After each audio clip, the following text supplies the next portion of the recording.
జ్ఞానయోగం వ్యాసపీఠం బహువేదశాస్త్రం బోధామృతహిత శ్రీమన్నారాయణం శివగౌరీ సంభాషిత సకల పురాణం అష్టాక్షరి పంచాక్షరి మంత్రావరణం అఖిల దేవతా సంస్తుతి పారాయణం జయ మంగళకరమీ ప్రవచన శ్రవణం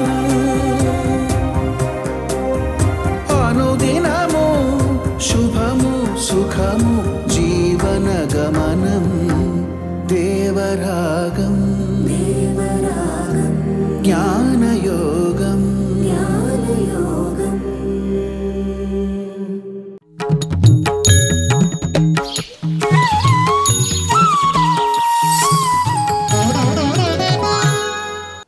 ఆపదామపహర్తారం దాతారం సర్వసంపదాం లోకాభిరామం శ్రీరామం భూయో భూయో నమామ్యహం.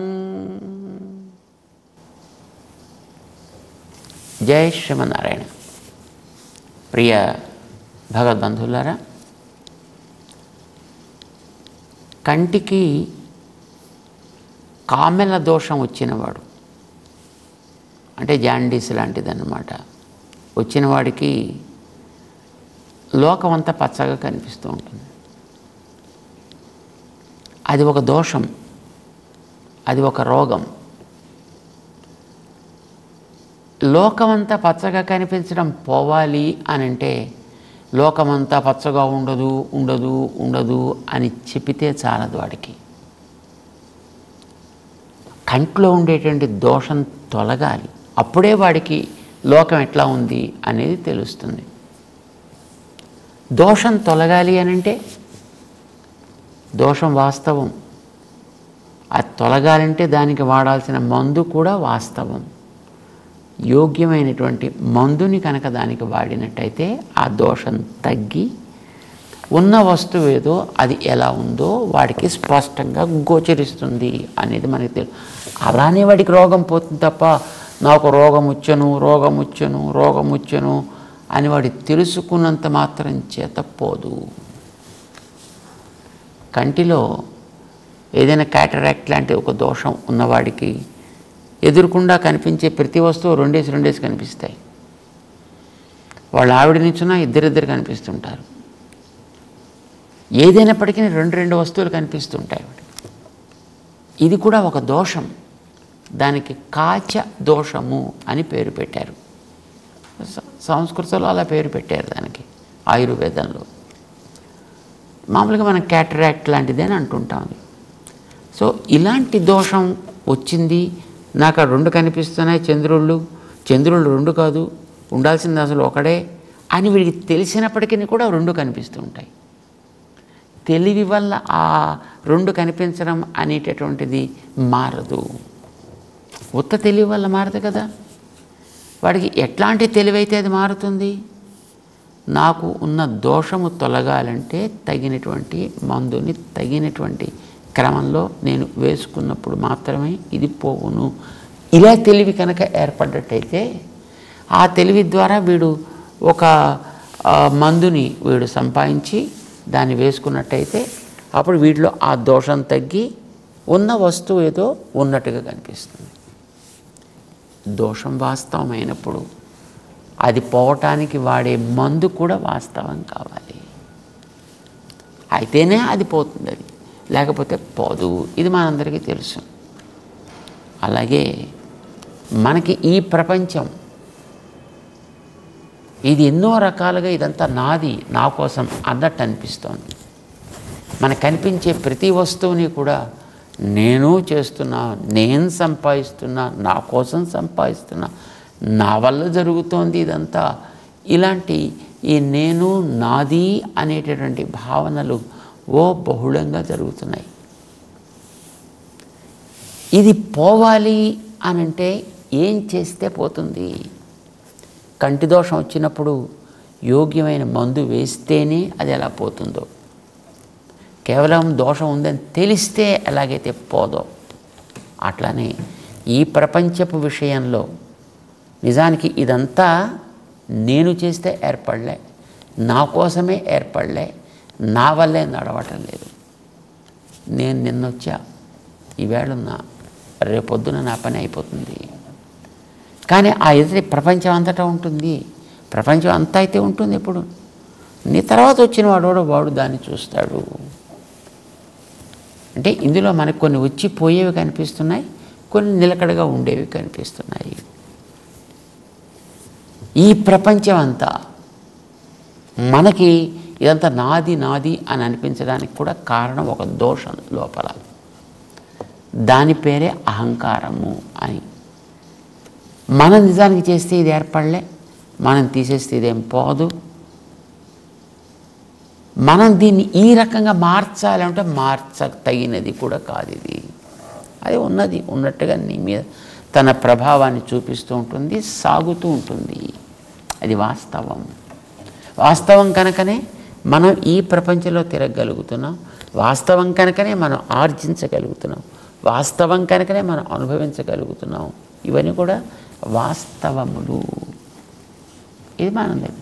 మరి ఇప్పుడు ఈ వాస్తవంగా ఎవడో ఏర్పరిచింది, దేనికోసం ఏర్పరిచాడో, అది ఎలా సాగుతోందో, ఇవేవీ తెలియనటువంటి నువ్వు దీని యందు నేను నా వల్లే జరుగుతోంది, ఇది వాడి ప్రయోజనం కోసం జరుగుతోంది అనేటటువంటి దాన్ని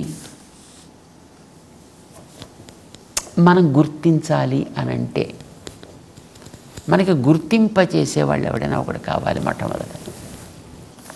ఆ గుర్తింపచేసే వ్యక్తిని ఆచార్యుడు అని మనం అంటాం. అతని ద్వారా మనకి ఒక జ్ఞానం లభించాలి. ఏ జ్ఞానం లభించాలి, ఎట్లాంటి జ్ఞానం లభించాలి? కొంతమంది పాపం యోగ్యుల బుద్ధిమంతులు వాక్యార్థ జ్ఞానమే సాధనం. వాక్యార్థ జ్ఞానం అంటే కొన్ని మంత్రాలు ఉంటాయి, ఆ మంత్రాలకి తాత్పర్యం తెలుసుకుని నేనే సర్వస్వము ఓం అని అనుకుంటూ ఉంటే, అలాంటి ఉపాసన చేసినట్లయితే వీడికి అది క్రమంగా తొలగిపోవును అని అంటారు. కానీ నిజానికి అట్లాగ పోయేవి కాదు. ఇది లోపల పట్టి ఉంటుంది. ఈ పట్టి ఉండేటటువంటి వాసనలని మనం తొలగగలిగేటట్లుగా మనం ఏదైనా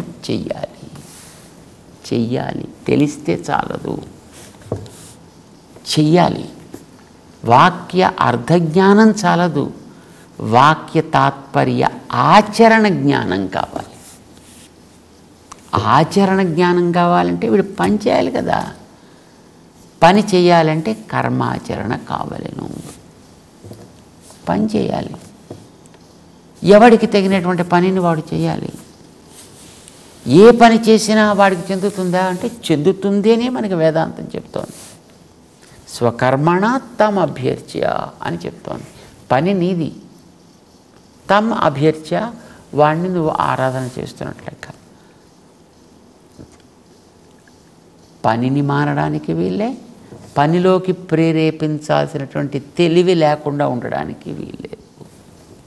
రెండూ కావాలి. తెలివి సహకరించాలి. సహకరించిన తెలివితో వీడు పని చేసుకుంటూ ఇందాక అనుకున్నటువంటి క్రమంలో వీడికి కలగాల్సిన జ్ఞానం ఒక క్రమంలో పండాలి. పండితే దానికి భక్తి అని పేరు. అంటే భక్తి వెనకాతల ఉండి నడిపించే కర్మ ఆచరణ వీడు చేయాలి. చేస్తే అప్పుడు వీడికి ఏర్పడ్డ దోషం పోతుంది. కంటి దోషం పోతే వాస్తవాన్ని ఎట్లా చూడగలుగుతాడు? వీడి లోపల ఏర్పడ్డ మానసిక దోషం తొలగిపోతే ప్రపంచం అంతా వీడికి వసుదైవ కుటుంబకం అన్నట్టు అనిపిస్తుంది. ఇదంతా మొత్తం నాదే అని అనిపిస్తుంది వీడికి. దీని ఎక్కడ మంచి ఉన్నా మనం గ్రహించాలి. ఎక్కడ ఏ దోషం ఉన్నది తొలగిపోవాలి. అలా తొలగిపోయేటట్టు చేసే జ్ఞానం వీడిలో పండాలి. ఆ జ్ఞానానికే భక్తి అని పేరు పెట్టారు. భక్తి. అయితే ఈ భక్తి అనే దానికి కొన్ని పేర్లు ఉన్నాయి. వేదనము పేరుంది, స్మృతి పేరుంది, దర్శనము, ధ్యానము, ఉపాసన, భక్తి, 6 పేర్లు.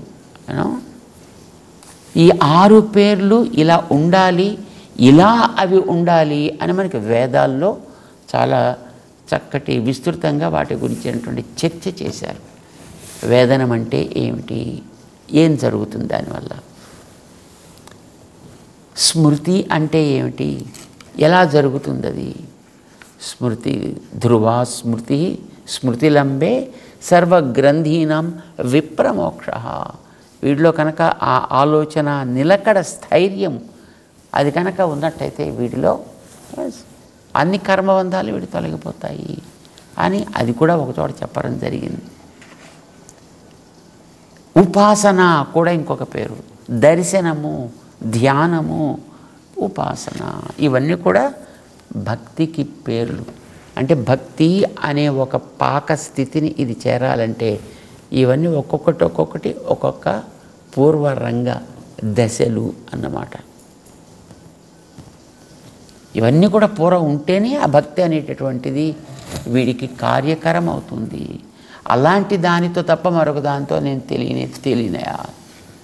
భక్త్యాతు అనన్యా శక్య అహం ఏవం విధ అర్జున. భక్తికి తప్ప నేను మరొక దానికి దేనికి కూడా అందేవాడిని కాదు. సో అలాంటి ఉపాసన, ధ్యాన, దర్శన, సమానాకార, వేదనము ఇలాంటి పేర్లు కలిగినటువంటి భక్తి యోగాన్ని లోకంలో అవతరింప చేయడం కోసం తాను వచ్చాడు. లోకంలో దాన్ని సక్రమంగా తెలుసుకునేటటువంటి వ్యవస్థ లేదు కనుక దాన్ని పునర్నిర్మాణం చేద్దాము అని శ్రీకృష్ణుడిగా ఆయన వచ్చాడు. అంత గొప్పవాడు, ఇంత ప్రపంచానికి నియంత అయినటువంటి మహనీయుడు నా కోసం వచ్చాడు అని తెలిస్తే వాని యందు ఎంత ప్రేమ ఉండాలండి, ఎంత ఆదరం ఉండాలి, ఎంత అభిమానం ఉండాలి. ఇది లోపల ఎంత పరిపాకం చెందితే వీడికి తెలిసినటువంటి జ్ఞానం ఎంత పండితే అంత వీడికి అది వస్తుంది. సో 7వ అధ్యాయాన్ని భగవంతుడు భగవద్గీతలో ప్రారంభం చేస్తూ కర్మయోగ ఆచరణ చెయ్యాలి, ఆ కర్మయోగాన్ని భక్తితో కూడుకుని చెయ్యాలి. భక్తితో కూడి చేసేటటువంటి కర్మాచరణకే భజన అని పేరు. భజన అంటే తాళాలు పట్టుకుని కూర్చుని వాడు వెనకాతల ఓహో జయ హో జయ హో జయ హో అంటే కాదు భజన. దాన్ని ఏం తీసుకొచ్చి ఇప్పుడు ఒక చోట పెట్టేశారు. అట్లాగా ఎవడైనా ఒక చోట కూర్చునో లేకపోతే లేచో నడుస్తూనో తిరుగుతూనో వాడు ఏదో 4 అవతల వాడి యొక్క నామాన్ని గురించి పాటలు పాడితే దాని పేరు భజన అని పేరు పెట్టారు. దాన్ని కూడా భజన అంటే అనండి. లోపల కలిగిన అంత ప్రీతి వీడి చేత అట్లాగా ఆడేటట్టు చేస్తే, పాడేటట్టు చేస్తే దానికి ఆ పేరు పెట్టండి. కానీ అది మాత్రమే భజన కాదు. అది ఏమవుతుంది, అది వీడిలో కలిగినటువంటి భావ ప్రకర్షకి అది ఒక ప్రకటన రూపం అవుతుంది.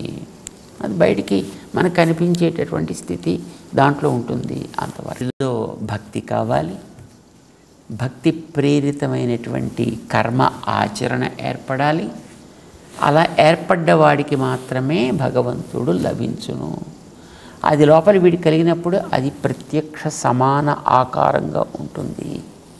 ప్రత్యక్ష సమాన ఆకారంగా ఉండడం అంటే ఎదట ఒక వ్యక్తి నిలబడితే ఎంత స్పష్టంగా అది ఫలానా ఇది ఫలానా అంటూ వాడి యొక్క వివరములు తెలుస్తాయో అట్లాగా భగవంతుడు గురించినటువంటి భావనలో ఏ రూపాన్ని అయితే మనం తలుచుకున్నామో అది వీడికి ఎదుట కనిపిస్తున్నంతగా ఉండాలి వీడికి. దానికే పేరు మనం పెట్టుకోం దర్శన సమానాకారము. రామానుజాచార్యుల వారు వీటన్నిటినీ ఒక చోటకు కూర్చి దానికి ఒక మంచి లక్షణం భక్తి అంటే ఇది అని చెప్పేశారండి. గతంలో దాని గురించి మనం అనుకున్నాం. తైలధారని పోస్తుంటే తైలధారావత్ అవిచ్ఛిన్న స్మృతి సంతాన రూప ప్రేమ రూప. భక్తి. లోపల సాగేటటువంటి ఈ ఆలోచన విధానాలన్నీ నిలకడగా ఉండి అవి అతి ప్రేమని వీడిలో కలిగించి ఆ ప్రేమ పొంగుతూ ఉండేటప్పుడు ఆ ప్రేమకి పాత్రుడు కావలసినటువంటి తత్వం ఏదుందో ఆ తత్వం వీడి ఎదుట నేరుగా సాక్షాత్కరించినట్లుగా ఎవరికైతే ఉంటుందో వాడు భక్తుడంటే. మిగతా వాళ్ళ పేరు పెట్టుకు తిరిగేవాళ్ళు. చందనము అంటాం కదండి, చందనం ఇదంతా చందనపు కర్ర అండి అని అమ్ముతుంటారు. కిలో 5 రూపాయలకి 10 రూపాయలకి 15 రూపాయలకి ఇంత కట్టలు ఇస్తాడు వాడు. చూడ్డానికైతే మంచి వాసన ఇస్తూ ఉంటుంది, కానీ అరగదీస్తే ఏమీ రాదు దాంట్లోంచి. మరి అది చందనమేనా? అసలు చందనపు కట్టెని ఎంతంత అరగదీస్తే అంతంత వాసన వస్తుంది దాంట్లోంచి. అది లోపల నుంచి పండింది కనుక. ఇది లోపల నుంచి పండలేదు, అంచేత దాన్ని అక్కడికి నిలిపివేయడం జరిగింది అన్నమాట. అంటే మనలో ఉండేటటువంటి భగవంతుడి విషయంలో సాగేటటువంటిది అది ఎలా ఉండాలంటే తెలివి, వేదనము, ధ్యానము, దర్శనము, ప్రీతియుక్తము, ప్రత్యక్ష సమాన ఆకారము అది ఉండాలి. అలాగా ఇది కలిగితే వాడిని ఆయన ప్రేమిస్తాడు. ఆయన ప్రేమిస్తే అప్పుడు వీడికి ఉండే బంధాలు తొలగుతాయి. అప్పటిదాకా వీడు ఎన్ని చేసినా ఇవేం తొలగవండి. వీడు ఎన్ని చేయనివ్వండి వీడి వల్ల ఏమీ తొలగవు. కానీ ఆయనకి ప్రీతి కలిగితే మాత్రం క్షణంలో మొత్తం ఇవన్నీ కూడా పోతాయి. ఇది మనకి చెప్పారు. ఇది కూడా మళ్ళీ వేదాల్లోనే చెప్పారు. మళ్ళీ ఇందులో ఏది ఎవడు సొంతంగా తన బుద్ధితోటి ఊహించి చెప్పేది కాదు. నాకు ఇట్లా అనిపిస్తోంది కాదు, వేదం ఏం చెప్పింది. యథాకృతరస్మిన్ లోకే పురుషః భవతి తదా ఇతః ప్రేత్య భవతి. ఇక్కడ ఉండేటప్పుడు ఏ రకమైనటువంటి రీతిలో వీడు ఉపాసన చేస్తాడో ఈ దేహాన్ని వదిలిన తర్వాత అదే క్రమంలో వాడు ఫలితాన్ని పొందుతాడు. ఇది స్పష్టంగా చెప్పింది. నువ్వు భగవంతుడిని ఈ రూపంగా కనుక వాడు నిన్ను వరించడానికి వీలయ్యేటట్లుగా కనుక నువ్వు ఉపాసన చేయగలిగితే, అలాంటి స్థితి నీకు ఏర్పడితే యథాకృతరస్మిన్లోకే పురుషో భవతి, కొండగా నువ్వు చేసావు కనుక తదా ఇతః ప్రేత్య భవతి. ఇక్కడి నుంచి దీంట్లో నుంచి బయటికి వెళ్ళిన తర్వాత నీకు అదే లభిస్తుంది. ఇది చేయకుండా నీకు తొలగనే తొలగదు. చాలామంది ఏమంటారంటే పనులన్నీ వేస్ట్ అండి, ఇవన్నీ బంధకాలండి, ఇవన్నీ డైవర్టింగ్ ఫ్యాక్టర్స్ అండి, కనుక అసలు వీటన్నిటినీ వదిలిపెట్టేసి ఏమీ చేయకుండా అట్లా ఉపాసన చేస్తూ కూర్చుండిపోవాలి. అంటే అట్లా చేస్తూ ఉపాసన చేస్తూ కూర్చోవాలంటే లోపల సాగేటటువంటి ఆలోచనకి రెగ్యులరైజేషన్ ఏది, దానికి ఒక క్రమబద్ధీకరణ అనేది ఏం చేసాము. మరి చేయనప్పుడు అది నిన్ను కుదురుగా కూర్చుని అలాగే ధ్యానం చేసేట్టు చేయనిస్తుందా? వీచే గాలిలో పెట్టిన దీపంలాగా మన లోపల సాగేటటువంటి రకరకాల ప్రభావాలతో ఇది కాస్త శుభ్రంగా కొట్టుకుపోనే పోతుంది. భగవంతుడిని గురించి మనం పొందాలి అంటే ఇంత తెలుసుకోవాలి. ఇదంతా కూడా మనకి వేదాల్లో, ఉపనిషత్తుల్లో అక్కడక్కడ చెప్పిన దాన్ని రామానుజుల వారు క్రోడీకరించి ఒక చోటకి తెచ్చి సమగ్రంగా మనకి చెప్తున్నారు 7వ అధ్యాయంలో. అసలు ఇదంతా పాపం భగవంతుడు చెప్పాడు, ఇదంతా చెప్పింది పాపం ఆయనే. కానీ వినేవాడు అర్జునుడు. వాడికి కలక్క దృష్టి కలిగింది. ఈయన చెబుతుంటే పాపం అర్జునుడికి అది లోపలికి ఎక్కుతుందో లేదో తెలియదు. తెలియకపోయినా ఆయన చెప్పే ప్రయత్నం చేస్తున్నాడు. ఎందుకనంటే బ్రూయు శిష్యస్య స్నిగ్ధస్య గురవః గుహ్యం ఉత్తమం అని ఓ నియమం ఉంది. తనకి ప్రేమపాత్రుడైనటువంటి వాడు శిష్యుడు కనుక అయినట్లయితే తాను వాడికి ఇతరత్రా తను చదవడానికి చేతకానివి, తను కృషి చేసిన తెలియనివి, అదే మంచివి తెలియ తగినవి ఇలాంటివి కనుక ఉన్నట్టయితే వాడికి చెప్పాలి, వాడు అడగకపోయినా చెప్పాలి, చెప్పి వాడిని ఆ మార్గంలో నడిపించాలి. ఇది బుద్ధిమంతుడైన శిష్యుడికి ఆచార్యుడు చేసే ఉపకారం. కృష్ణుడు పాపం అలా చేశాడు అర్జునుడికి. ఆ వేళ కృష్ణుడు నేరుగా ఉన్నాడు కనుక అర్జునుడికి ఉపకారం చేశాడు. అర్జునుడికి మోక్షం ఇచ్చాడా అంటే బహుశా ఇచ్చి ఉండకపోవచ్చు. ఎందుకని అంటే తను చెప్పినవి ఇవన్నీ విన్నాడు తప్ప అనవసరంగా బుర్రలోకి ఎక్కించి పాడు చేసుకోవడం ఎందుకు అన్నట్టుగా అన్నీ జాగ్రత్తగా అలాగే వదిలేశాడంతే. మనసులోకి ఎక్కింది చాలా తక్కువ. అంచేత వాళ్ళకెవరికి మోక్షం వచ్చినట్టుగా మనకి కనిపించటం లేదు. ఏమో కొంతకాలం అక్కడెక్కడో అయిన తర్వాత మళ్ళీ అక్కడి నుంచి వాడికి ఏదో ప్రమోషన్ ఇచ్చి తీసుకెళ్ళి ఉండొచ్చేమో.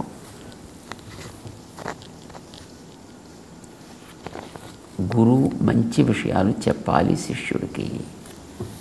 దాన్ని రామానుజాచార్యుల వారు మనందరి మీద ఉండేటువంటి అపారమైనటువంటి కారుణ్యం చేత, ప్రేమ చేత మనకి తమ యొక్క గీతా భాష్యంలో చక్కగా స్పష్టంగా ఎలా అర్జునుడికి ఆయన ఏదేది తెలియాలి అని అనుకున్నాడో దాన్నంతటినీ కూడా మనకి చక్కగా తెలిసేట్టు వారు చిన్న చిన్న పంక్తుల్లోనే చెప్పారు. వారు చెప్పింది చిన్న చిన్న పంక్తులే, కానీ అది మన దాకా వచ్చేటప్పటికీ మనం ఎదుటి వాడికి చెప్పాలనుకునేటప్పటికీ వారి యొక్క మహానుభావుల జ్ఞానంతో అయితే చక్కగా సూటిగా సంక్షిప్తంగా సారాంశం తీసి వాళ్ళు ఇవ్వగలుగుతారు. సాధ్యం కాదు కనుక మనం దీన్ని ఎంతెంత కన్ఫ్యూజ్ చేయొచ్చో అంతంత కన్ఫ్యూజ్ చేస్తూ ఎదటవాడిని మనం చెప్పుకుంటూ ఉంటాం అన్నమాట. 7వ అధ్యాయంలోకి వచ్చిన తర్వాత భగవంతుడు, అర్జున నీకు జ్ఞానము విజ్ఞానము రెండు నేను అందిస్తానయ్యా. జ్ఞానం తేహం సవిజ్ఞానం ఇదం వక్ష్యామి. నీకు జ్ఞానాన్ని చెప్పబోతున్నా, విజ్ఞానాన్ని కూడా చెప్పబోతున్నా అని చెప్పాడు ఆయన. జ్ఞానం అంటే తెలివి. ఏం తెలివి? తనకి ఏం తెలిస్తే నాకు చాలా ఇష్టడవుతున్నాడు? తన గురించి తెలిస్తే. అంచేత ఇప్పుడు నేను చెప్పబోయే జ్ఞానం దేనికి సంబంధించింది? తనకి సంబంధించింది.